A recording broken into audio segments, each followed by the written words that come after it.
Okay, reaction rant to episode 2 of Gurren Lagann. Okay, so this episode clarified a bunch of questions that I had coming out of the first episode. Um, first thing I found out, the girl's name is Yoko, so that's cool. Just gonna cut to the chase here on that point. She does not get any more character development in this episode. She stays completely as just normal anime girl, which is kind of disappointing, but isn't that big a deal, because I'm sure at some point she'll get some more development. She seems kind of oblivious too, kind of like oblivious to the power of her like femininity, like the effect that it has on like Simon or Kamina. They don't really they don't like I don't know, whatever.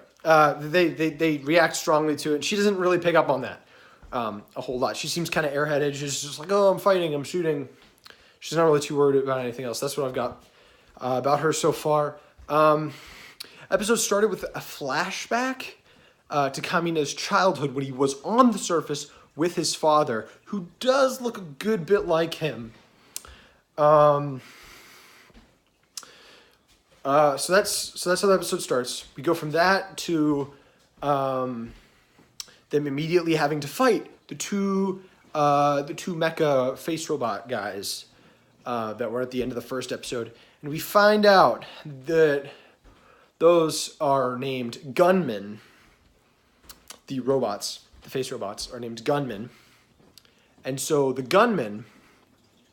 There was actually 3 gunmen that ambushed Yoko. When before she ended up falling into Kamina and Simon's town. So she was like, oh yeah, just forgot. There was 2 robots still up here, like ready to kill them. So they get back in the robot because they kind of like fell out. And so Simon goes to turn the robot on, and it doesn't turn on. And he's like, what the heck? The robot's not on. So Kamina's like, okay, sure, I'll just go do it myself. So he pulls out his sword and he like starts yelling about masculinity or whatever, and like making a big speech about how cool he is, how he's gonna like kick their butts real good. So he's doing that. Simon's like, oh no, you're like gonna die. And then like Yoko like presses against him by accident, and he's like, oh wow. And then like boom, suddenly the key like starts glowing and he has the power to like turn on the robot. So so Kamina later makes I don't know exactly when he does, but he makes the like the connection that it has like to do with like, he says something like about like a man's like reaction or something like that. But you know, it seems to really just stem from strong emotions. So they defeat those robots, or they're fighting those robots, and they kind of get in a tough bind because you know, they go over in their robot and they save Kamina before he gets destroyed by the gunman, and then they go and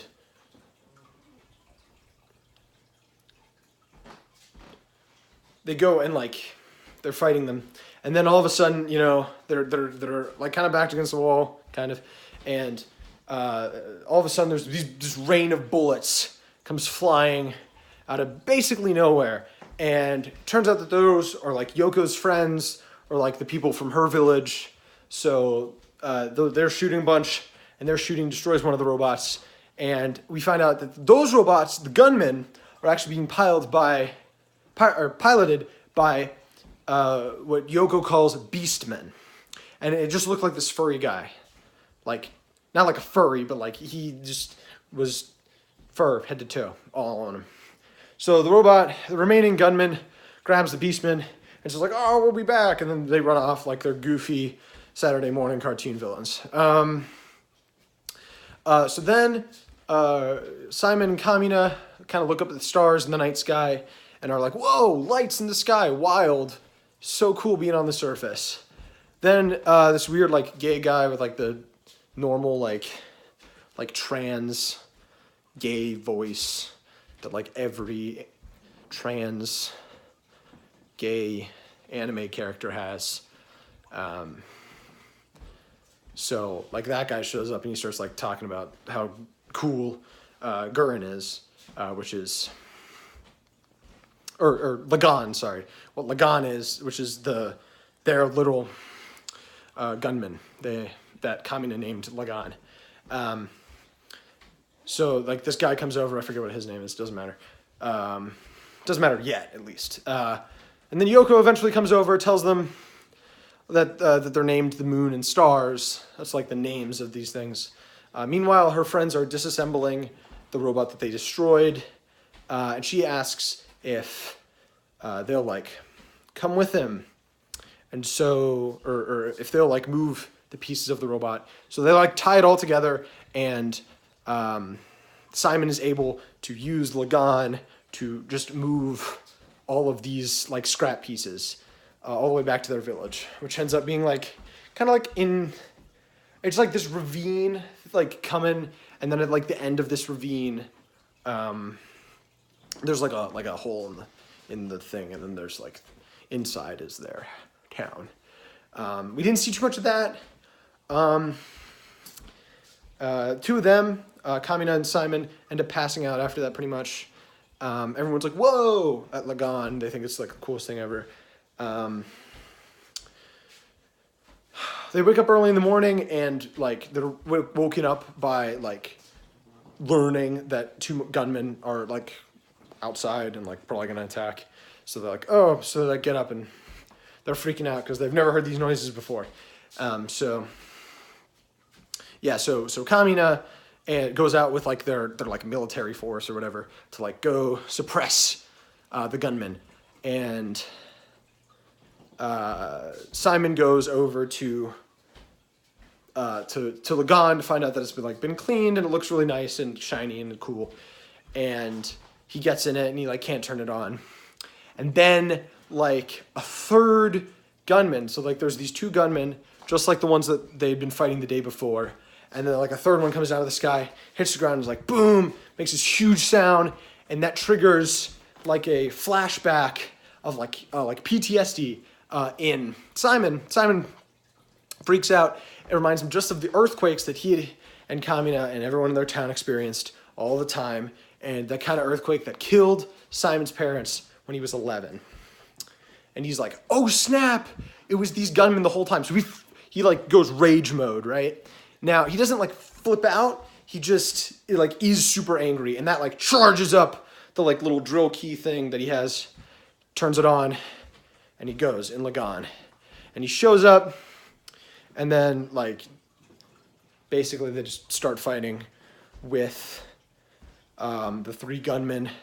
The third gunman is like this orange and red thing that looks really cool, and eventually Kamina is like, oh, masculinity, cool, I'm a cool guy and I want that, so I'm gonna go get that. So then, Simon shows up. Simon and Kamina go to like get this because Kamina's like really about it and Simon just does whatever he wants. So they go, and Simon ends up like ripping the thing open and pulling the beastman out, and Kamina gets in, and he can't pilot it, it's like all red, and they're like, oh my gosh, you killed the commander. And the gag is like the commander's not actually dead, he just exited the robot. So then the two other big gunmen end up like throwing the one that Kamina's in like around, and like it's like, oh, you can't pilot it. Like the robot's like telling him, there's like these big red, like, you're not doing this. So they're like, oh, crazy. So that's bad for them, or for Kamina. And so Kamina then gets out, or doesn't get out. He gets thrown. And he ends up like face to face with a skull in like the sand. And he's like, oh. And he starts like, he has this weird like freak out where like the colors flash and they go between different color palettes of like him inside the thing. And then it like shows his skeleton. It's like flashing around a bunch, and he's like terrified for some reason. Not really sure why.